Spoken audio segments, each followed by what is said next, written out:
It's interesting, having worked in the field for 40 years, to see how we go through these waves. So when we made the Kerouac film, Sundance, we screened at festivals all over the world. We had a theatrical run. We sold the film 9 times over. It had a PBS broadcast. It was on A&E, which was kind of the non-broadcast alternative at that time. Yeah. And there were opportunities for documentaries at that point in time. And cable, this new idea, was just coming into the realm of film, not just documentary film. And we were given an opportunity at FilmX, which was then the huge festival in LA.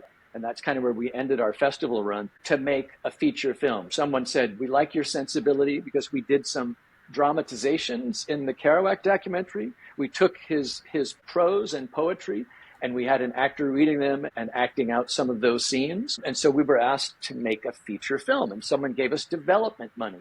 And after 3 years of being in development, we said, okay, now we understand how you hear these stories of people earning a living, being in development and not making a film. Oh, wow.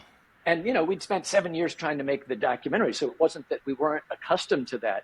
But the distinction was, in the feature film world, right, in the narrative world, you had to have all the money for it to be released. And we kept raising half the money and casting the film and never getting to make the film.